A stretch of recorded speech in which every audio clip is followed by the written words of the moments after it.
معزز سامعین کرام، جو آیت کی مبارکہ تلاوت کی، اللہ تعالیٰ نے اس آیت کی مبارکہ میں حضرت مریم علیہ السلام کی والدہ کا ذکر فرمایا۔ حضرت مریم علیہ السلام کی والدہ کا نام حنا تھا اور آپ کے والد کا نام عمران تھا۔ حضرت مریم علیہ السلام کے والد کا انتقال ہوا تو آپ کی والدہ نے اس درمیان نظر مانی پاک پڑھ دیا، جو بھی میرے پیٹ میں ہے اے اللہ اسے میں بیت المقدس کے لیے وقف کر دے۔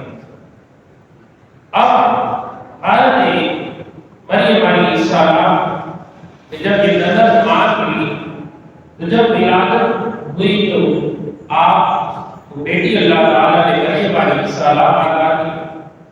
اب تعجب کرنے لگی کہ اب کیونکہ بیت المقدس کی خدمت کے لیے میں نے نظر مانی ہے تو بھلا کس طرح یہ خدمت سر انجام دے گی؟ بنسبت مردوں کی عورتیں کمزور ہوا کرتی ہیں اور مسائل بھی ہوا کرتے ہیں، تو اس اعتبار سے فکر مند ہونے لگی۔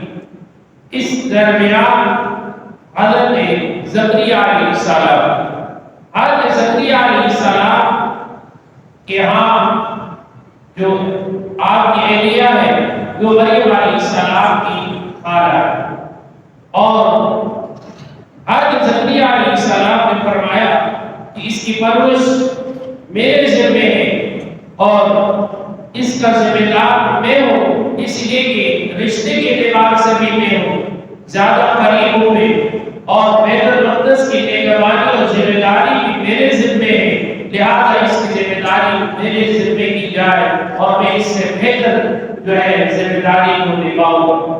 حضرت زکریا علیہ السلام کے پاس مریم علیہ السلام کی پرورش ہونے لگی۔ حضرت مریم علیہ السلام بنسبت دیگر بچوں کے زیادہ اللہ تبارک و تعالی جب عزت ان کی صحتیابی تندرستگی بنسبت دیگر بچوں کے اعلیٰ، اور آپ کا اخلاق، آپ کا کردار، آپ کا عمل سب سے زیادہ اور ممتاز تھا۔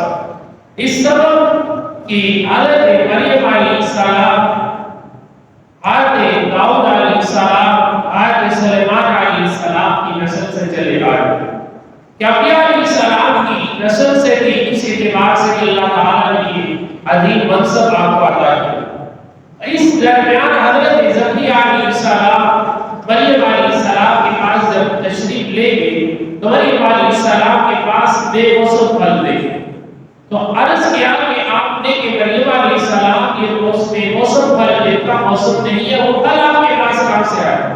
آپ نے فرمایا ہوا من عند اللہ، یہ اللہ تعالیٰ کی طرف سے۔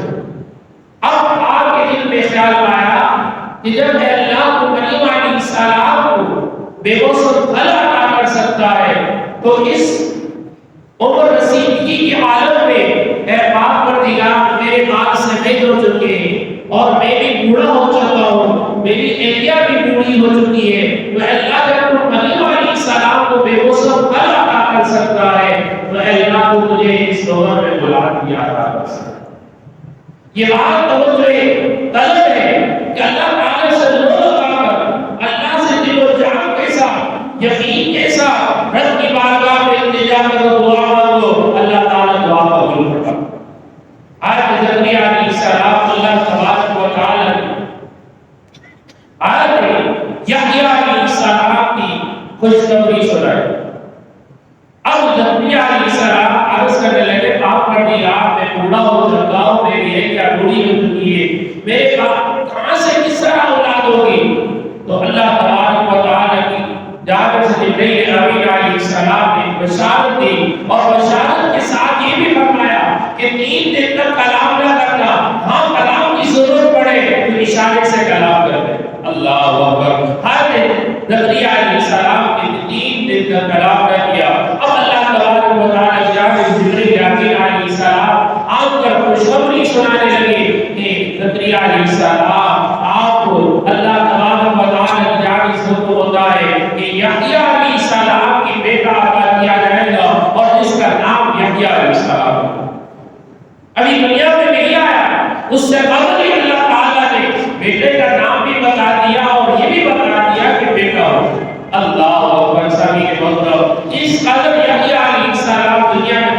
دلائے اور بھی کیا رسالت میں لا اور اس قدر بار منصب اللہ تبارک و تعالی نے عطا کیا.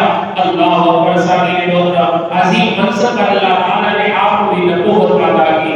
غلطی کے سامنے محترم حضرت زکریا علیہ السلام نے رب کی بارگاہ میں دعا میں رب میں ایک خاص مقام جہاں نماز ادا کی جاتی ہے اس مقام پر دعا کی. یہاں سے یہ بھی پتہ چلا کہ خاص مقام پر دعا رب کی بارگاہ میں کرنا اللہ تعالیٰ اس دعا کو قبول فرماتا ہے. اسی طرح پنج نمازوں کے بعد جہاں اجتماعی دعا ہو وہ دعا اللہ کی بارگاہ میں ضرور قبول ہوتی ہے. اس لیے کہ جہاں 40 افراد ہوتے ہیں وہاں اللہ کا ایک بندہ ہوتا ہے. اللہ تعالیٰ اس کی دعاؤں کے برکتوں سے دیگر کی دعاؤں کو بھی قبول فرما لیتا ہے. اس لیے اللہ کی بارگاہ سے وَإِذَا سَأَلَكَ عِبَادِي عَنِّي فَإِنِّي قَرِيبٌ. اے میرے بندے تو مجھ سے سوال کر میں تیرے قریب ہوں. رب سے دعا کرو رب سے مانگو اللہ تعالیٰ ضرور عطا کرتا ہے. تو یہ بات